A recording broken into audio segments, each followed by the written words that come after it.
प्रधानमंत्री नरेंद्र मोदी आज तमिलनाडु और केरल जाएंगे, कई प्रोजेक्ट्स का शिलान्यास करेंगे और दोनों जगह पर रैली भी करेंगे। सुबह 11:30 बजे पीएम मोदी मदुरई में एम्स का शिलान्यास करेंगे। इसके अलावा राजाजी मेडिकल कॉलेज के सुपर स्पेशलिटी ब्लॉक का उद्घाटन करेंगे। इसके अलावा पीएम मोदी तांजावुर और तिरुनेलवेली में अपग्रेड किए गए मेडिकल कॉलेज का भी उद्घाटन करेंगे। 12 बजे पीएम मोदी मदुरई के मंडेला नगर ग्राउंड पर रैली को संबोधित करेंगे।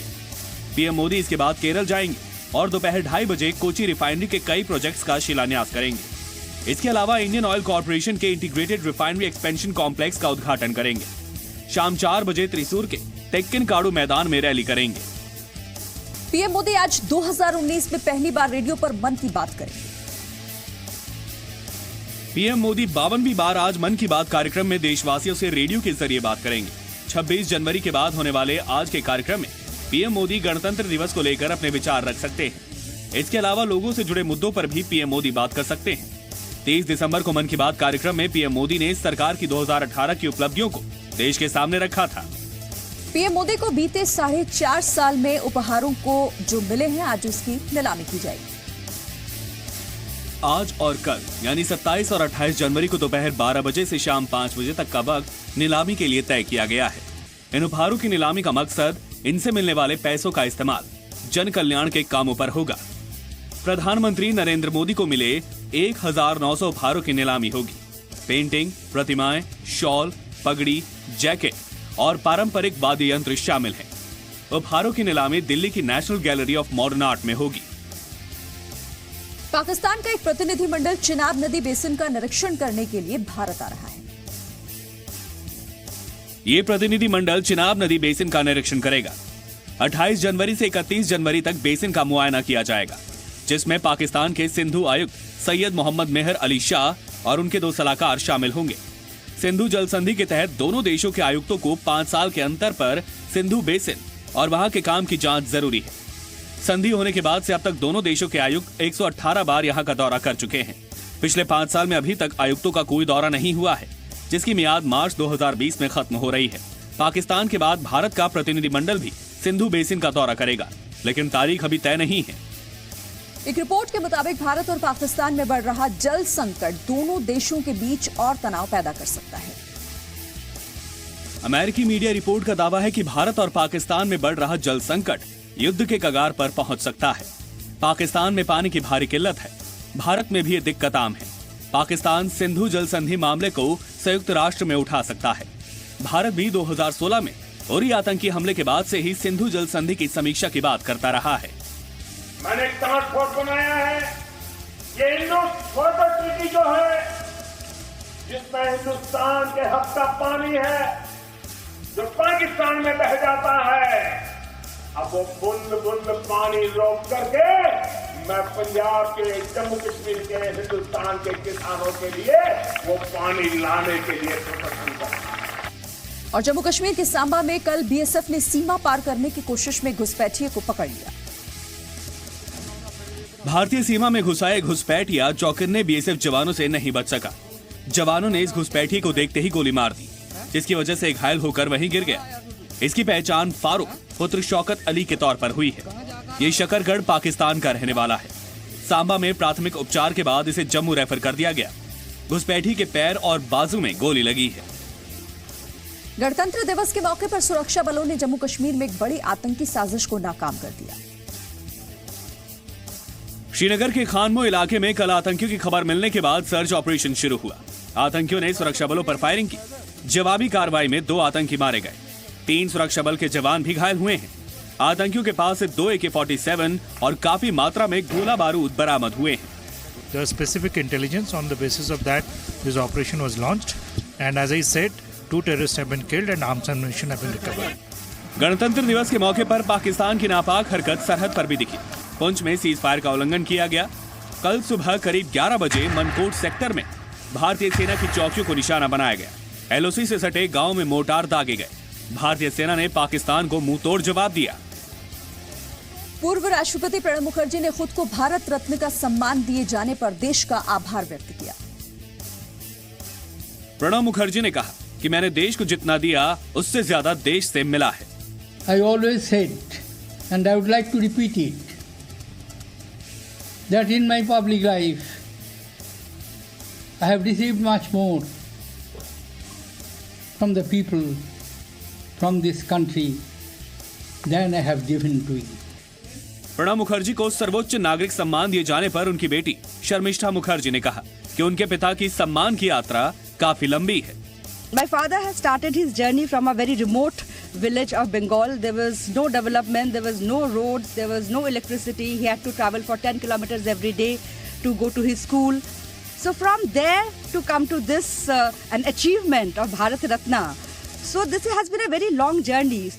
प्रणब मुखर्जी को भारत रत्न का सम्मान देने पर जेडीएस ने कहा कि उन्हें ये सम्मान इसलिए दिया जा रहा है क्योंकि वो राष्ट्रीय स्वयंसेवक संघ के कार्यक्रम में गए थे।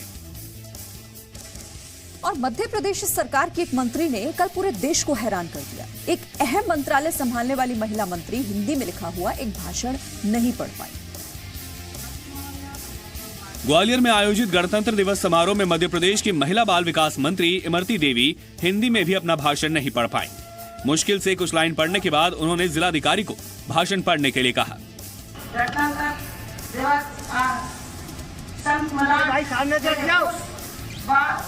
दिवस को और सेनानियों का कीर्तिमानपूर्ण करती हूँ। कलेक्टर साहब पढ़ेंगे। इमरती देवी ग्वालियर में गणतंत्र दिवस समारोह की मुख्य अतिथि थी। इमरती देवी के चुनावी हलफनामे के मुताबिक वो 12वीं पास हैं। राहुल गांधी के टेंपल रन पर कांग्रेस सांसद शशि थरूर ने माना है कि राजनीतिक मकसद से कांग्रेस अध्यक्ष राहुल गांधी ऐसा कर रहे हैं। जी जयपुर लिटरेचर फेस्टिवल में सॉफ्ट हिंदुत्व के मुद्दे पर शशि थरूर ने कहा, ये कांग्रेस का राजनीतिक एजेंडा नहीं है। सभी अपनी श्रद्धा के मुताबिक ईश्वर को मानते और पूजते हैं, लेकिन हिंदुत्व पर बीजेपी को जवाब देने के लिए अब कांग्रेस इसे खुलकर लोगों को बता और दिखा रही है। So as far as we are concerned, we don't think we are subscribing in any way to soft hindutva, and I want to reject that charge ultimately. The political purpose, however, of making clear publicly, as you asked, what hitherto we had considered unseemly to talk about publicly, the reason for doing that is to neutralize the BJP's rather insidious argument that they're the only party. But you know, in the process. BJP महासचिव कैलाश विजयवर्गीय ने कहा है कि कांग्रेस के पास मजबूत नेता नहीं है, इसीलिए फिल्मी चॉकलेटी चेहरों को टिकट देने की मांग हो रही है। कैलाश विजयवर्गीय ने कहा, लोकसभा चुनाव को लेकर दिल्ली से भोपाल तक कांग्रेस में आत्मविश्वास की कमी नजर आ रही है। विजयवर्गीय करीना कपूर और सलमान खान को कांग्रेस उम्मीदवार बनाने की कांग्रेस नेता योगेंद्र सिंह चौहान की मांग पर जवाब दे रहे थे। तो लगता है कि हमारे लीडर को मदद की जरूरत है, तो कोई करीना कपूर का नाम चलाता है, कोई सलमान खान का नाम चलाता है, फिर प्रियंका जी को ले आते हैं। इसका मतलब ये है कि राहुल जी के नेतृत्व के प्रति जो एक आत्मविश्वास होना चाहिए वो आत्मविश्वास नहीं है। कैलाश विजयवर्गीय के बेटे आकाश विजयवर्गीय का एक वीडियो इन दिनों काफी वायरल हो रहा है। इसमें वो सरकारी अधिकारियों को चेतावनी देते दिख रहे हैं। इंदौर 3 विधानसभा सीट से विधायक आकाश विजयवर्गीय अपने क्षेत्र में जवाहर मार्ग ब्रिज के उद्घाटन कार्यक्रम में पहुंचे थे। मंच से बोलते हुए आकाश विजयवर्गीय नगर निगम अधिकारियों पर नाराज हो गए। आकाश विजयवर्गीय ने कहा, उन्हें कार्यक्रम की जानकारी बिल्कुल आखिरी वक्त में दी गई। उन्होंने आगे ऐसा न करने की चेतावनी भी मंच से दे डाली। निवेदन करूंगा कि जब आप आगे से कोई कार्यक्रम रखें तो थोड़ा सा लोकल नेताओं से भी संपर्क करके रखें। कौन है यहाँ पर नगर निगम का सबसे बड़ा अधिकारी है जिनसे विभाग का ये कार्यक्रम है, जरा सुन लें कि आगे से कार्यक्रम आप थोड़ा सा पूछ के रखें, वरना आप समझ जाना फिर क्या होगा। ठीक है। अखिलेश यादव के चाचा शिवपाल यादव ने भतीजे को बुआ यानी मायावती से सावधान रहने की नसीहत दी है। शिवपाल यादव ने कहा, ना तो उन्होंने ना ही मुलायम सिंह ने मायावती को कभी बहन माना, तो फिर अखिलेश की बुआ कैसे हो गई। शिवपाल ने मायावती और बीजेपी के गठबंधन का हर्ष भी याद दिलाया।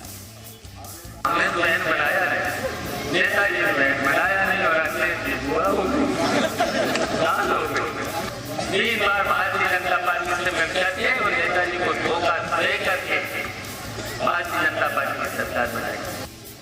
शिवपाल यादव ने अखिलेश पर उन्हें और मुलायम सिंह यादव को धोखा देने का भी आरोप लगाया। दिल्ली में बैठ करके जनता का प्रभाव को आया नहीं, जनता का काम मारने तो ऐसी नौबत क्यों मारना, मलाई काटते रहे। अब हम लोगों मिला है। प्रियंका वाड्रा की राजनीति में औपचारिक एंट्री पर अखिलेश यादव ने खुशी जाहिर की।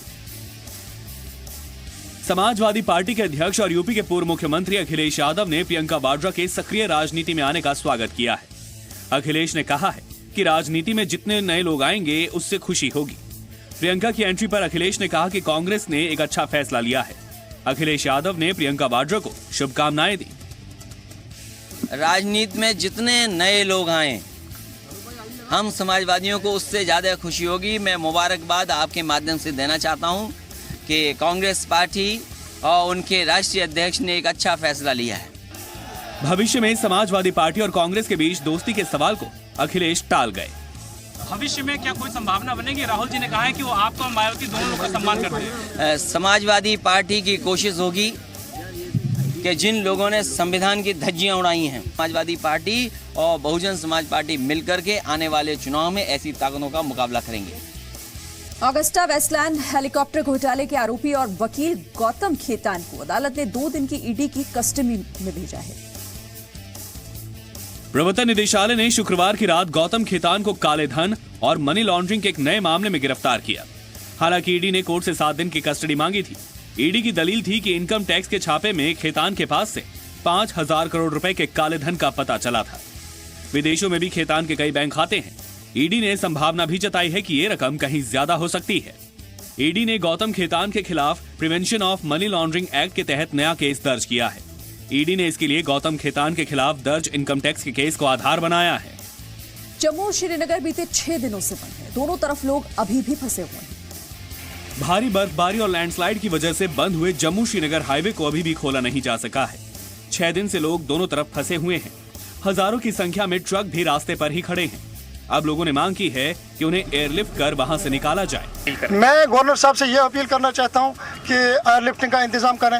इससे पहले कई बार रास्ता बंद हुआ है, उस समय भी एयरलिफ्टिंग का इंतजाम हुआ और आज भी मैं गवर्नर साहब से ये अपील करता हूं कि आप एयरलिफ्टिंग का इंतजाम करें और यहाँ जो फंसी हुई सवारियाँ लोग हैं इनको अपने अपने सही जगहों पर पहुँचाएं। दिल्ली पुलिस ने हथियार सप्लाई करने के आरोप में 19 साल के लड़के को गिरफ्तार किया है। आरोपी काशिफ उर्फ निसार 12वीं क्लास का छात्र है। 19 जनवरी को बारापुला फ्लाईओवर पर एक किन्नर को गोली मारने के मामले में पकड़ा गया आरोपी है। सागर ने पुलिस को काशिफ के बारे में जानकारी दी थी। काशिफ मेरठ का रहने वाला है। सागर ने इसे हथियार खरीदा था। 23 जनवरी को इसके दिल्ली आने की खबर मिली। पुलिस ने जाल बिछाकर रंगे हाथ पकड़ लिया। इसके पास एक देसी पिस्टल और 18 जिंदा कारतूस बरामद हुए हैं। काशिफ 25-30 हजार में पिस्टल खरीदकर 40-50 हजार रुपए में बेच देता था। और यूपी के मिर्जापुर में अस्पताल के अंदर शराब पीने से रोकना 2 डॉक्टरों को महंगा पड़ गया। मारपीट से नाराज विध्यांचल अस्पताल के डॉक्टर हड़ताल पर चले गए। इससे मरीजों को परेशानी का सामना करना पड़ रहा है। दोनों पीड़ित डॉक्टर ने कुछ लोगों को अस्पताल में शराब पीने से रोका था। इन लोगों ने दोनों डॉक्टरों को काफी पीटा। एक डॉक्टर का पैर फ्रैक्चर हो गया, जबकि दूसरे की हालत गंभीर है। पुलिस अभी तक किसी को पकड़ नहीं सकी है। मध्य प्रदेश के झाबुआ में महिला ट्रेन के नीचे आने से बाल बच गई। ट्रेन स्टेशन छोड़ने के लिए तैयार थी। महिला जल्दबाजी में ट्रेन में चढ़ने की कोशिश कर रही थी, तभी पैर फिसला और महिला ट्रेन और प्लेटफॉर्म के बीच की जगह में जा फंसी। प्लेटफॉर्म पर मौजूद आरपीएफ कांस्टेबल ने वक्त गवाए बिना महिला को पकड़कर खींच लिया, जिसकी वजह से इस महिला की जान बच गई। घटना कल सुबह अवंतिका एक्सप्रेस की है।